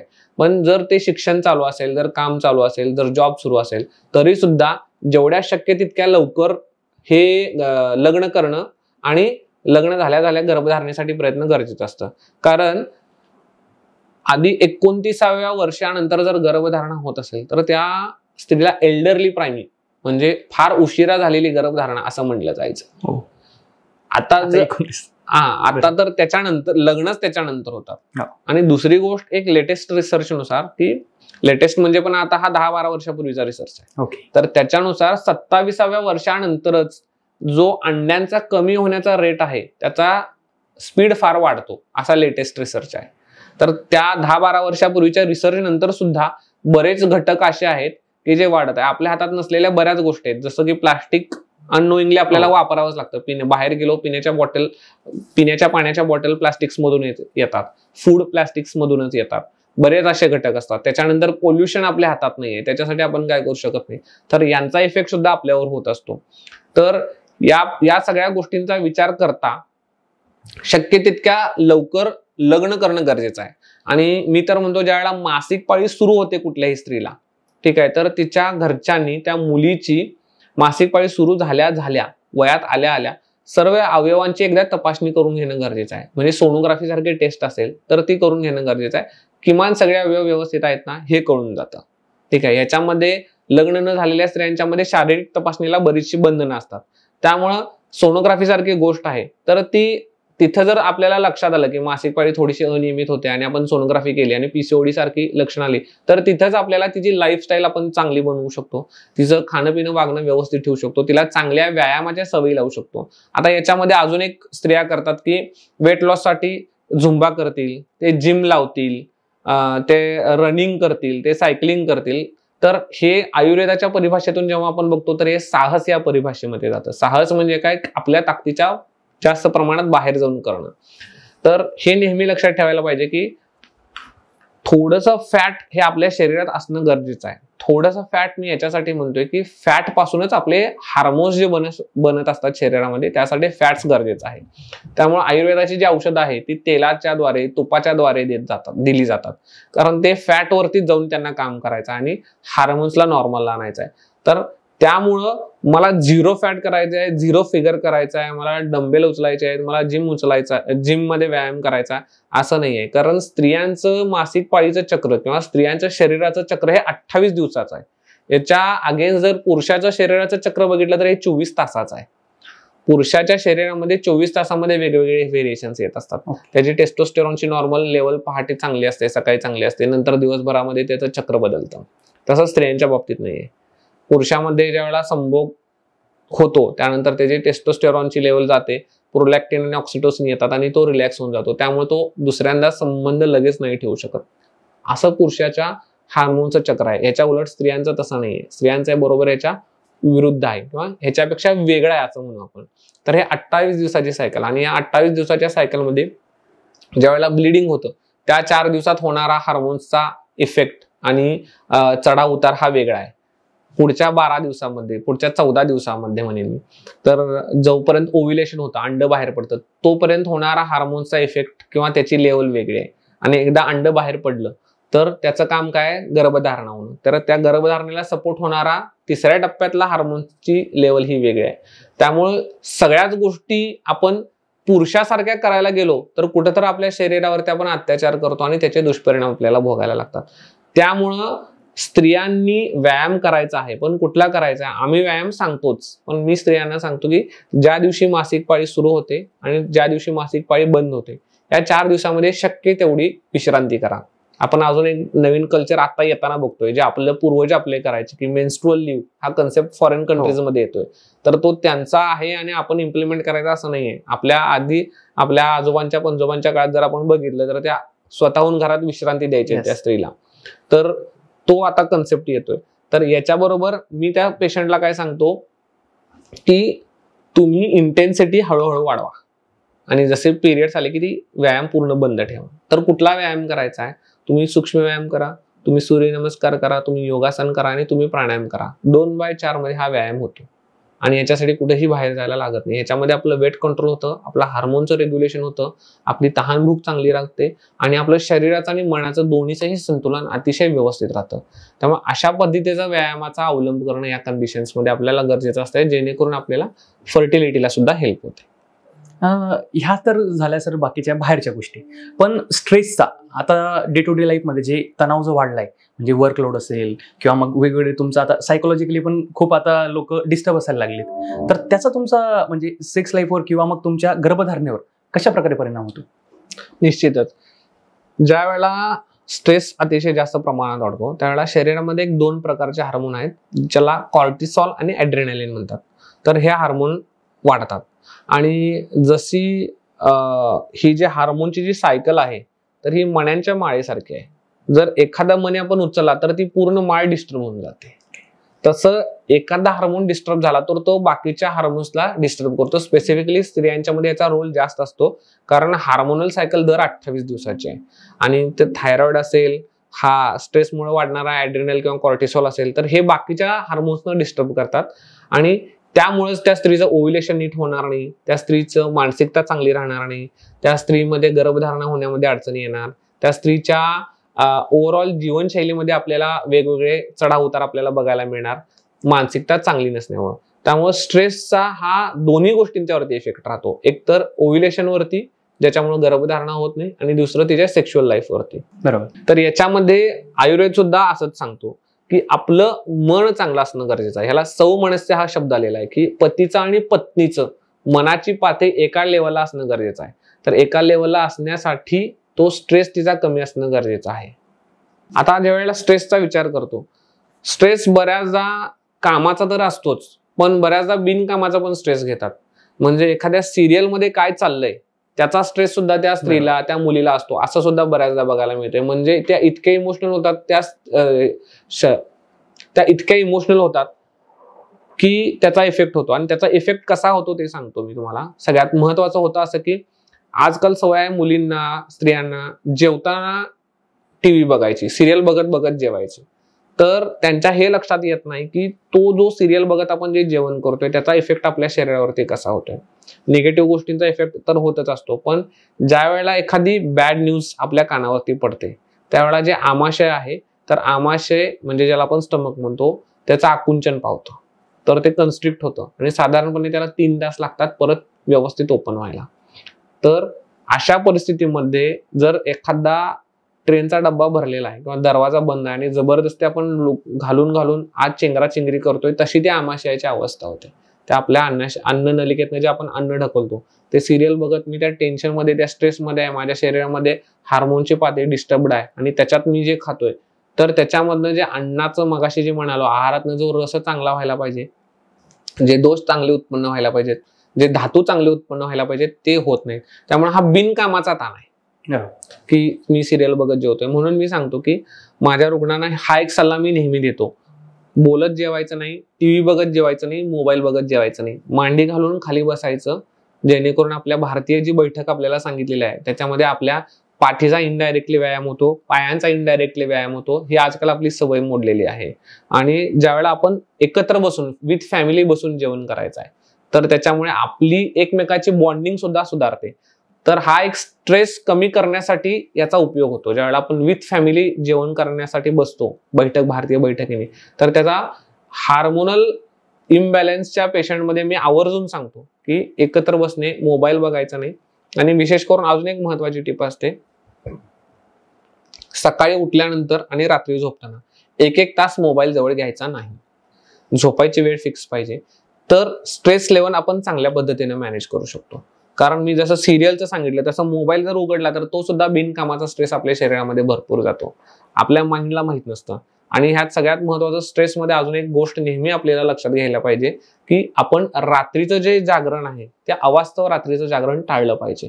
कारण रात्रीचं जागरण केल्यामुळं परत आपली हार्मोनची सायकल बिघडते, स्ट्रेस हार्मोन्स वाढतात मेलेनिन नावाचं एक हार्मोन आहे, त्याला हे समजत नाही की दिवस आहे किंवा रात्र आहे. त्याला जर प्रकाश पडत राहिला तर त्याचं ते काम चालूच ठेवतं आणि त्याची परत पातळी बिघडते आणि त्याची पातळी बिघडल्यामुळं अगदी कॅन्सर सारखे भयानक आजार सुद्धा होताना दिसतात. त्यामुळं आपल्याला त्याचा समतोल स्ट्रेसचा या परिभाषेपर्यंत जाऊन आपण विचार करणं गरजेचं आहे की त्या स्त्रीची सायकल सोशली आणि फॅमिलियल लेवलला, दोन्ही लेवलला आणि पर्सनल लेवलला, त्या स्त्रीची सायकल पर्सनल लेवलला, फॅमिलियल लेवलला आणि सोशल लेवलला आपण बॅलन्स करणं गरजेचं आहे. तर तिचा स्ट्रेस अतिशय चांगल्या पद्धतीने बॅलन्स होतो. ओके सर, इंडियन सोसायटीमध्ये जसं आपण आधी जर बघायचं म्हणजे आधी मोस्टली असायचं की जर एखाद्या स्त्रीला मूल होत नाही त्यात फक्त स्त्रीचीच चूक आहे, पुरुष हा चुकीचा असूच नाही शकत. पुरुषाचा सगळं व्यवस्थित आहे आणि तो मेल इगो पण असायचा की माझ्यात काही प्रॉब्लेम नसणार किंवा माझं जर बाहेर काही कळलं की यांना बाळ व्हायला प्रॉब्लेम आहे तर माझ्या पुरुषत्वावर कोणीतरी म्हणजे आक्षेप घेतील किंवा त्याबद्दल चर्चा केली जाईल. तर हा मेल इगो असायचा आणि त्यामुळे काय व्हायचं की महिलांना बराच त्रास दिला जायचा की त्यांना बाळ होत नाही तर, आणि कधी पुरुषांची टेस्टच नाही करायची. तर आता हे प्रमाण बदलतंय, पण अजून सुद्धा बऱ्याचदा खेडेगावात पुरुष हे स्वतःची टेस्ट करायलाच तयार नसतात. तर त्याबद्दल तुम्ही पुरुषांना काय सांगू इच्छितात? याविषयी खेडेगावातच मी असं नाही म्हणणार. ओके, की पुढे येऊन जबाबदारी घेऊन ते उपचार घेणारे लोक आहेत, पण आजही ते मोजकेच आहेत. तो जो न्यूनगंड आहे तो आजही आहे आणि तो अगदी एज्युकेटेड लोकांच्या मध्ये सुद्धा आहे. कारण ज्या वेळेला त्या रुग्णाला सांगतो किंवा एखादा रुग्ण ज्यावेळेला माझ्याकडे रिपोर्ट घेऊन येतो त्याला एवढंच अपेक्षित असतं की डॉक्टरांनी हे सांगावं की हा माझा रिपोर्ट नॉर्मल आहे. ज्या क्षणी आम्ही त्याला सांगतो की याच्यामध्ये प्रॉब्लेम आहे, अगदी तो छोटासा जरी प्रॉब्लेम असेल तरी त्याच्या मोठं त्यानं त्याचं आपल्या डोक्यामध्ये फार मोठं घर केलेलं असतं. कारण जे तुम्ही विचारलं की प्रमाण हे सेम आहे. ओके, कारण बाळ व्हायचं आहे म्हटल्यावर जसं स्त्री लागते तसा पुरुष लागतो आणि पुरुष लागतो म्हणजे काय, पुरुषाचं बीज लागतं, स्पर्म्स लागतात. तर या स्पर्मचा काउंट चांगला असणं, त्याची मोटिलिटी चांगली असणे, त्याची मॉर्फॉलॉजी म्हणजे त्याचा आकार चांगला असणं, त्याची गतिशीलता चांगली असणे, या सगळ्या गरजेच्या गोष्टी असतातच. पण याच्यामध्ये जरा जरी कुठं दोष आला तर तो प्रॉब्लेम आजही पुरुषांना ऍक्सेप्टेबल नाहीये. हे मी बऱ्याचदा बघतो. ऍक्सेप्ट करणारी लोक आहेत, उपचार घेणारी लोक आहेत. ह्याच्यात अजून एक मजेशीर गोष्ट सांगतो. बरेच रुग्ण असतात की जे स्वइच्छेने सांगतात की आम्ही उपचार घेतले आणि आम्ही बरे झालो, ज्याला आम्ही आमच्या भाषेत सक्सेस स्टोरीज सांगतो. पण बरेच रुग्ण असे असतात की ते आजही सक्सेस स्टोरी सांगायला की वंध्यत्वाचे आम्ही उपचार घेतले आणि आम्ही बरे झालो, हे त्यांना सांगायला आजही कमीपणा वाटतो. सक्सेस स्टोरी सांगण्यामागे किंवा एखादं ज्यावेळेला जोडपं सांगतं की आम्ही या प्रॉब्लेम मधून गेलो आणि आम्हाला गर्भधारणा झाली, तर त्याचा फायदा कुणाला होत असतो, त्याच पद्धतीच्या प्रॉब्लेम मधून सफर करणाऱ्या लोकांना हा एक आधार मिळतो की असाच प्रॉब्लेम ह्या दाम्पत्याला होता आणि उपचार घेऊन हे बरे झाले आणि हे यशस्वी झाले, हा त्याचा फायदा होत असतो. पण बऱ्याचदा मी तेही बघत असतो आजकाल की गर्भधारणा आम्हाला झाली हे लोक उपचाराने झालं हे सांगत नाही. दुसरी गोष्ट, बऱ्याचदा असं सुद्धा होतं की एखादा रुग्ण आत दाखवायला आला, त्याच्या ओळखीचा जर बाहेर कोणी बसला असेल तर तो सुद्धा सांगतो, तो पुरुष पर्टिक्युलरली, की डॉक्टर साहेब ते माझ्या ओळखीचे आहेत आणि त्यांना आमच्याविषयी काय बोलू नका. तर हा न्यूनगंड आजही बघायला मिळतो. याच्या उलट सुद्धा केसेस आहेत. अगदी खेड्यापाड्यातली सुद्धा लोक आहेत की जे ओपन आहेत, आम्हाला गुण आला, तुम्ही सुद्धा जाऊन उपचार घ्या असं सांगणारे सुद्धा लोक आहेत. पण तो न्यूनगंड आजही कुठेतरी बघायला मिळतो. आणि मेल डॉमिनन्सी असेल किंवा मी सुपेरियर आहे असं म्हणणं असेल, बऱ्याचदा त्याचे फॅमिली मेंबर्सना सुद्धा असतो की आमच्या मुलामध्ये सगळं नॉर्मल आहे पण तिचंच काहीतरी प्रॉब्लेम आहे. तर हे सुद्धा बघायला मिळतं. तर याच्यामध्ये त्या पुरुषाने पर्टिक्युलरली त्या पतीने आणि पत्नीने आपलं अंडरस्टँडिंग हे चांगलं ठेवणं गरजेचं आहे की मूल आम्हाला हवं आहे, मी बाबा होणार आहे आणि तू आई होणार आहेस. तर आपल्या दोघांना जर मूल हवं आहे तर आपलं अंडरस्टँडिंग चांगलं पाहिजे. भलेही फॅमिलीचं प्रेशर असेल, भलेही सोसायटीचं प्रेशर असेल, तरी सुद्धा तिच्यामध्ये प्रॉब्लेम असू दे किंवा माझ्या मध्ये प्रॉब्लेम असू दे, तर दोघांनी एकमेकाला ऍक्सेप्ट करणं आणि दोघांनी जर ऍक्सेप्ट करून जर उपचार घेतले तर जी गर्भधारणा व्हायला 6 महिने लागणार आहे ती गर्भधारणा 3च महिन्यात होऊ शकते. कारण मी जसं मगाशी म्हणालो की सौमनस्य गर्भधारणा मानसिक पातळी वेळेला व्यवस्थित असते, त्यावेळेला बरोबर आपण चांगल्या गोष्टी अट्रॅक्ट करतो आणि उपचारामध्ये लवकर यश येतं. बरोबर. सर, पुरुषांमध्ये बरेच न्यूनगंड असतात की पिनस साईज वरून असेल किंवा सेक्स ड्युरेशन वरून असेल वगैरे, तर यामुळे सुद्धा त्यांना पुढे गर्भधारणेसाठी हे प्रॉब्लेम होतो, कारण ते आतूनच मनातूनच ते हे असतात की अरे यार, आपलं परफॉर्मन्स प्रेशर मध्ये असतात ते. बरोबर. तर याला कसं प्रकारे टॅकल करू शकतात? पिनिस साईजचा आम्ही ज्या वेळेला काउन्सिलिंग करतो त्यावेळेला त्या रुग्णाला समजावून सांगतो की पेनिस साईजचा रोल काय आहे संभोग करताना आणि गर्भधारणेमध्ये. जर गर्भधारणेशी पेनिसच्या साईजचा जर आपण रोल विचार केला तर त्या 0% रोल आहे. पेनिसचा साईज आणि गर्भधारणा याच्यामध्ये काही तारतम्य नाही आहे, कारण स्पर्म्स तिथं योनी मार्गामध्ये जाणे आणि स्पर्म्स योनी मार्गातून गर्भाशयाच्या पिशवीतून ते गर्भाशय नलिकेमध्ये जाणे एवढंच अपेक्षित आहे. तर पेनिस जरी साईज छोटा असेल, छोटा ऍक्च्युली बऱ्याचदा हा न्यूनगंडच असतो की पेनिसचा साईज छोटा आहे. पेनिसचा साईज हा जर नर्वचं जे स्टिम्युलेशन असतं योनी मार्गाचं, तिथं नर्वचं जे स्टिम्युलेशन असतं योनी मार्गाचं त्याच्यासाठी सफिशियंट असेल तर तो पुरेसा असतो सेक्शुअल प्लेजरसाठी. म्हणजे वेळेला आपण गर्भधारणेचा विचार करतो त्यावेळेला फक्त योनी मार्गामध्ये शुक्राणू पडणे आणि त्या शुक्राणू पुढे जाणे एवढंच अपेक्षित असतं. त्यामुळे बऱ्याचदा 95 ते 98% केसेसमध्ये फक्त न्यूनगंडामुळे त्याला असं वाटतं की पेनिसची साईज छोटी आहे का, किंवा कोणीतरी त्याला काहीतरी सांगितलेलं असतं. जनरली मिथ भरपूर असतात डोक्यामध्ये आणि हे मिथ येतात कुठून, हे मिथ प्रोपागेट कुठून होतात तर आपण आजूबाजूच्या मित्रांच्या बरोबर, आपण गल्लीत कुठेतरी कट्ट्यावर बसलेला असतो, जे डॉक्टर नाहीये, ज्यांच्याकडे कुठली डिग्री नाहीये, ते आपल्याला काहीतरी सांगतात. आपण कुठेतरी सोशल मीडियावरती बघतो आणि सोशल मीडियाचं आपल्याला सत्य वाटतं आणि त्याचं मिथ आपल्या डोक्यात बसतं आणि त्याच्यामुळे सुद्धा त्याला परफॉर्मन्स प्रेशर येतो, त्याला एक आपल्यात कमतरतेची भावना जाणीव होते. तर त्याची काही गरज नसते. जर आपल्याला असं काही वाटत असेल तर योग्य माणसाचा सल्ला घेणं गरजेचं आहे. डॉक्टरांच्याकडे जाणे, डॉक्टरांच्याकडनं ते समजून घेणे की काय प्रॉब्लेम आहे आणि याच्यावरचा उपाय काय आहे हे गरजेचं असतं. आता परफॉर्मन्स प्रेशर जेव्हा म्हणतो, परफॉर्मन्स प्रेशर हे वेगवेगळ्या कारणामुळे येतं. स्ट्रेसमुळे येतं, कामाच्या तणावामुळे येतं, फॅमिलियल रिलेशनमुळे येतं, पती पत्नीच्या रिलेशनमुळे येतं. आणि जनरली ज्यावेळेला वंध्यत्वाचे रुग्ण बघतो त्यावेळेला वंध्यत्वाच्या रुग्णांच्या मध्ये ओव्युलेशन पिरियड म्हणून एक सांगितलेलं असतं. ओव्युलेशन पिरियड म्हणजे ज्यावेळेला अंड तयार होऊन फुटतं त्यावेळेला डॉक्टर सांगतात की आता संबंध ठेवा. आणि एखाद्या दुसऱ्या महिन्यामध्ये जर गर्भधारणा झाली नाही प्रयत्न करून तर त्या नवऱ्याच्या डोक्यामध्ये चालू होतं की आपल्याला परफॉर्मन्स प्रेशर येतो की यावर याला होणार काही नाही आणि त्याला संभोग करण्याची त्याची क्षमता सायकोलॉजिकल इफेक्टमुळे कमी होऊन जाते. तर हा सुद्धा एक परफॉर्मन्स प्रेशर असतो. तर याच्यासाठी आपण स्ट्रॅटेजिक प्लॅनिंग करणं गरजेचं असतं. मी रुग्णांना सांगतो की ओव्युलेशन या गोष्टीचा तुम्ही विचारच नका करू, किंवा मी त्या स्त्रीचं सेपरेट काउन्सिलिंग करून टाकतो की ओव्युलेशनचा पिरियड काय आहे आणि कसं करायचं आहे. तर जनरली ज्या वेळेला असा परफॉर्मन्स प्रेशर होतो तो अशा पद्धतीने आपल्याला कमी करता येतो. ओके. आणि सर, बऱ्याच लोकांमध्ये हा पण म्हणजे मुलांमध्येच, पुरुषांमध्ये, की हा पण गैरसमज असतो की मास्टरबेशन केल्याने स्पर्म क्वालिटी कमी होते किंवा त्यामुळे मग पुढे तुम्हाला गर्भधारणेला प्रॉब्लेम होईल. तर याचा काही संबंध आहे का? याच्यामध्ये आधुनिक शास्त्राचा विचार आणि आयुर्वेदाचा शास्त्राचा विचार या दोन्हीचा आपण विचार करू. तर मास्टरबेशनचा असा आहे की मास्टरबेशनमुळे गर्भधारणा होत नाही असं होत नाही. मास्टरबेशन केल्यामुळे जे स्पर्म्स चे काउंट असतो तो साधारणपणे 24 ते 36 तासामध्ये रिकवर होत असतो.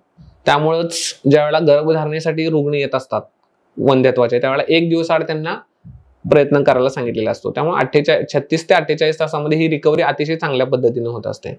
त्यानंतर ही जी शुक्राणू उत्पत्ती होण्याची स्पर्मॅटोजेनेसिस म्हणतो ही कंटिन्युअस चालणारी प्रोसेस आहे, ती होतच असते. अतिशय जास्त प्रमाणात मास्टरबेशन करत असेल एखादा रुग्ण तर त्याच्यामध्ये असं बघायला मिळतं की टेम्पररी काउंट कमी होतो, टेम्पररी त्याची मोटिलिटीवरती इफेक्ट येतो हे दिसतं, पण ती रिकव्हरी होण्यासारखी असते. पण ज्यावेळेला आपण आयुर्वेदाचा विचार करतो त्यावेळेला आयुर्वेदामध्ये याला शुक्र धातू असं सांगितलेलं आहे आणि हा शुक्र हा 7वा धातू आहे. हा सगळ्या धातूंचा सार म्हणून सांगितलेला आहे आणि ह्याची वेगवेगळी लक्षणं शरीरामध्ये सांगितलेली आहेत. जसं त्या व्यक्तीमध्ये असणारा पुरुष प्रेमभाव असेल, धैर्य असेल, प्रीती असेल, तर धैर्य म्हणजे काय आपला कॉन्फिडन्स असेल, तर प्रीती म्हणजे काय त्याचा स्नेहभाव असेल, तर हे अतिशय जास्त प्रमाणात ज्यावेळेला तो एखादा रुग्ण एखादा मुलगा ज्यावेळेला हस्तमैथून करतो त्यावेळेला या लक्षणांची कमतरता येताना दिसते. पण जर आपल्याला आपण त्याच्यावरती योग्य पद्धतीने त्याचं काउन्सिलिंग केलं, योग्य मार्गदर्शन केलं तर ते रिकव्हर होण्यासारखं असतं. त्यामुळे ते मिथ आपल्या डोक्यात ठेवणं की याच्यामुळे गर्भधारणा होणार नाही तर ते अतिशय चुकीचं आहे. तर याच्यामध्ये सुद्धा ज्यावेळेला मॅस्टर्बेशनची सवय असेल तर मॅस्टर्बेशन तुम्ही करताय का, तर रुग्णाचं उत्तर नाही असं असतं.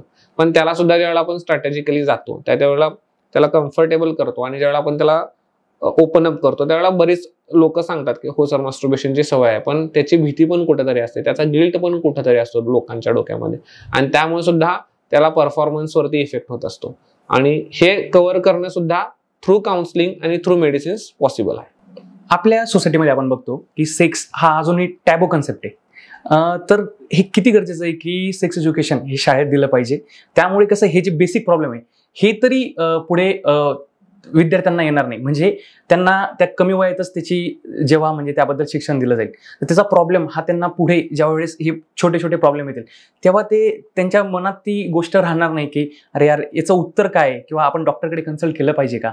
तर ह्या गोष्टी होणार नाही. याबद्दल म्हणजे सेक्स एज्युकेशन हे किती इम्पॉर्टंट आहे. त्यामुळे सेक्स एज्युकेशन किंवा सेक्सचं एक आद्य ग्रंथ मानतो आपण कामसूत्र, जे वात्सायन ऋषींनी लिहिलं. आणि वात्सायन ऋषी सुद्धा त्यांच्या त्या ग्रंथामध्ये कामसूत्रामध्ये सांगतात की पौगंडावस्था येण्यापूर्वी म्हणजे प्युबर्टी येण्यापूर्वीच सेक्स एज्युकेशन देणं गरजेचं आहे. आणि आजही आपण जर फॉरेन कंट्रीजमध्ये जर बघितलं, जर नेटवरती टाकून की when sex education starts in the school, तर at the age of 3 years, at the age of 4 years हे आपल्याला बघायला मिळतं.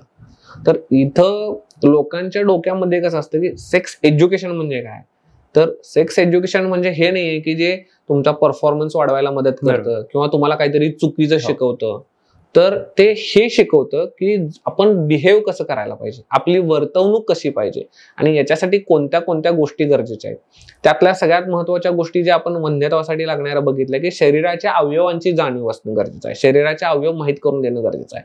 आता शालेय जीवनामध्ये मुलांना काय सांगणं गरजेचं आहे की हे सगळे अवयव आहेत का, हे व्यवस्थित आहेत का. दुसरी गोष्ट कशी असते सेक्स एज्युकेशन मध्ये, आपण ज्यावेळेला शालेय जीवनामध्ये सुरू करतो त्यावेळेला तर नाईट एमिशन्स होतो किंवा नाईट फॉल ज्याला म्हटलं जातं कॉमन भाषेमध्ये, तर वीर्यस्खलन होतं. तर ते वीर्यस्खलन होण्याचं वय आलं तर त्या मुलाला माहिती असणं गरजेचं आहे की जे बाहेर पडतं शरीराचे ते वीर्य आहे. तर त्याच्याविषयी त्याच्या मनामध्ये असणारे जे गैरसमज आहेत तर ते टाळता येतात. आणि ह्याचं एक चांगलं उदाहरण देतो मी तुम्हाला. 2 केसेस सांगतो. एक मुलगा ज्याला त्या वीर्यस्खलनाविषयी चुकीच्या पद्धतीने समजलं, त्याला कुठं समजलं, त्याला पब्लिक टॉयलेट मधले पब्लिक मुतारीमध्ये त्याला समजलं, काहीतरी त्यांनी बघितलं आणि ते स्वप्नदोष आणि हे मी हे करतो. तर तो तिथपर्यंत गेला. तो तिथपर्यंत जाऊन त्यांच्याकडे उपचार घ्यायसाठी गेला. तिथं साधारणपणे 6 ते 8 महिने त्यांनी उपचार घेतले, पण त्याच्या लक्षणांच्या मध्ये काही त्याला फरक पडला नाही. त्याला महागडी औषधं दिली गेली पण त्याच्या लक्षणांच्या मध्ये काही फरक पडला नाही. ज्यावेळेला तो मुलगा आला तर तो काय चुकीच्या पद्धतीमध्ये गेला किंवा त्याचे काय चुकीच्या पद्धतीचं काउन्सिलिंग झालं हे मला समजलं. त्याला सगळ्या गोष्टी पहिल्यांदा नॉर्मली समजावून सांगितल्या. आणि अशा वेळेला उपचारापेक्षा फक्त काउन्सिलिंगची गरज असते. त्याचं जर समुपदेशन व्यवस्थित झालं, त्याला त्याची फिजिओलॉजी जर व्यवस्थित समजावून सांगितली तर ती पुरेशी असते. याच्या अगेन्स्ट दुसरी पण एक केस सांगेन मी की एक वर्किंग मुलगा आहे, तो पण अनमॅरिडच आहे, पण तो रिलेशन मध्ये होता आणि जे एन प्रकारे त्याचं लग्न झालं नाही. तर त्यामुळे त्याला असं वाटायला लागलं की माझं लग्न झालं नाही आणि म्हणून मला स्वप्नदोष होतो. तर त्याला फक्त त्याच्या मनावर काम करणारी मी त्याला औषधं दिली, जे आयुर्वेदामध्ये सांगितलेली की त्याचं मन फक्त मजबूत ठेवणं. तर एवढं काम केलं आणि त्याचा प्रॉब्लेम सॉल्व्ह झाला. फक्त त्याला हे समजावून सांगणं गरजेचं होतं की तुझ्या डोक्यात ज्या गोष्टी आहेत तर ज्या तुला वाटतात तशा नाहीये किंवा त्याची फिजिओलॉजी नॉर्मल आहे. तर हे ज्यावेळेला त्या लोकांना आपण व्यवस्थित समजावून सांगतो तर हे खऱ्या पद्धतीचं सेक्स एज्युकेशन आहे. तर यासाठी शालेय जीवनामध्ये मुलांना सेक्स एज्युकेशन देणं गरजेचं आहे. कारण इथं अजून एक गोष्ट आपण हे लक्षात घेतलं पाहिजे की जर आपण त्यांना चांगलं काय आणि वाईट काय हे योग्य वेळेत समजावून सांगितलं तर बरेचसे क्राईम आपण टाळू शकतो. आणि कुठंतरी ते क्रिमिनल माइंडसेट किंवा कुठंतरी तो निगेटिव्ह माइंडसेट यामुळेच होतो कारण चुकीच्या लोकांच्याकडून चुकीची माहिती दिली जाते. पण जर योग्य लोकांच्याकडून योग्य माहिती दिली गेली तर तो जो गैरसमज आहे तो त्याच्या मनामध्ये घर करत नाही आणि त्यातून होणारं जे वाईट कृत्य आहे ते त्याच्याकडून होत नाही. बऱ्याचदा असं होतं की मॅस्टर्बेशन करतात पण तो एक गिल्ट असतो. एक सगळ्यात कॉमन मिथ आहे की मॅस्टर्बेशन केलं की पिंपल्स कमी होतात म्हणून पण बरेच जण मॅस्टर्बेशन करतात. पण ते तसं नाहीये. तो जो हार्मोनल इम्बॅलन्स असेल, तो जो स्पेसिफिक तिथला स्किन डिसीजचा जे काय तो त्याचा स्किन डिसीजचा जो काय प्रॉब्लेम असेल त्याच्याविषयी जर त्याने ट्रीटमेंट केलं तर ते पिंपल्स कमी होतात. पण बऱ्याचदा हे कॉमनली सांगितलं जाणारं मिथ असतं की मास्टरबेशन केलं की पिंपल्स कमी होतात आणि म्हणून मुलं मास्टरबेशन करतात आणि कालांतराने त्यांच्या मनात कुठेतरी तो गिल्ट येतो.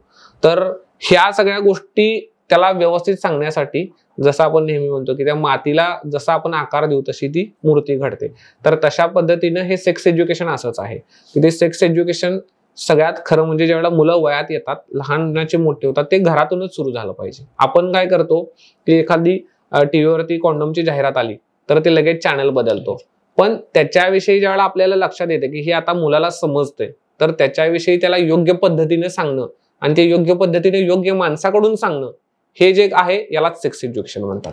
कन्सिव्ह करण्यासाठी मेन्स्ट्रुअल सायकलच्या पिरियड मधला कुठला काळ हा योग्य असतो? ज्या वेळेला एखाद्या स्त्रीची मासिक पाळी फिक्स दर महिन्याला येत असते, महिन्याच्या महिन्याला 28 ते 30 दिवसाला, तर साधारणपणे त्यातील 14 दिवस मायनस केले तर 28 दिवसाची जर सायकल असेल तर 14व्या दिवशी तिचा ओव्ह्युलेशन होतो. हा एक बेसिक रूल असतो.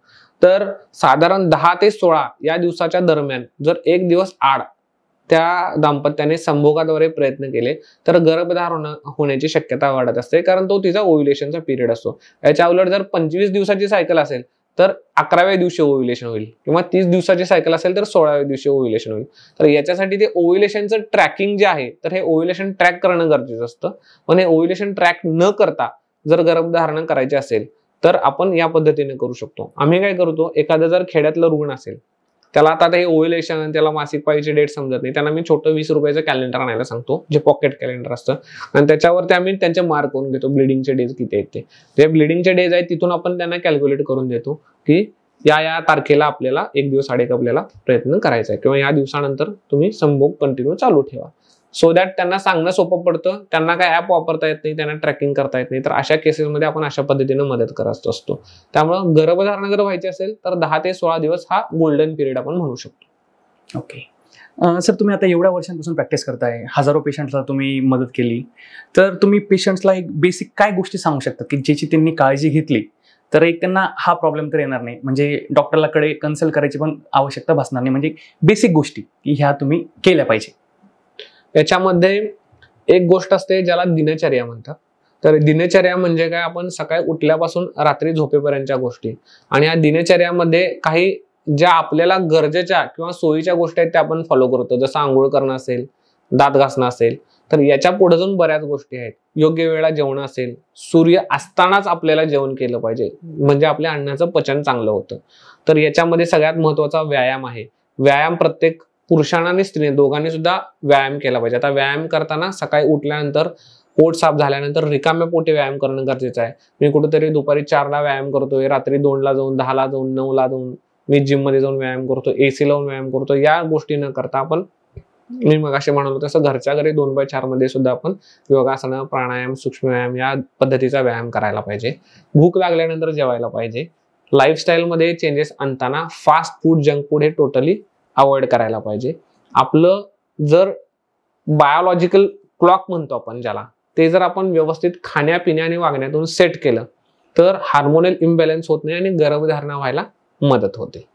याच्याबरोबर आपलं जे मानसिक पातळी आहे, शारीरिक पातळीबरोबर मानसिक पातळी संतुलित करणं गरजेचं आहे. आणि मानसिक पातळी संतुलित करण्यासाठी बऱ्याचदा आपण कपल्सना सांगतो की तुम्ही कुठेतरी आउटिंगला जा. मी आतापर्यंत एक सक्सेसफुली मला यूज झालेली एक सगळ्यात महत्वाची टिप पण जाता जाता सांगतो की बऱ्याचदा स्ट्रेस फॅक्टर ज्यावेळेला मोठा असतो, उपचार ज्यावेळेला होतात आणि ज्यावेळेला त्यांना गर्भधारणा करायची असेल त्यावेळेला मी त्यांना सांगतो की तुम्ही लोणावळ्याला जा, तुम्ही गोव्याला जा, तुम्हाला जिथं पॉसिबल आहे जवळच्या इथं, जिथं तुम्ही रिलॅक्स व्हाल तिथं जाऊन तुम्ही प्रयत्न करा. आणि त्या आश्चर्यकारकरित्या सांगतो की त्या रुग्णांना गर्भधारणा होते. म्हणजे आता रिसेंट सक्सेस स्टोरी आहे माझी.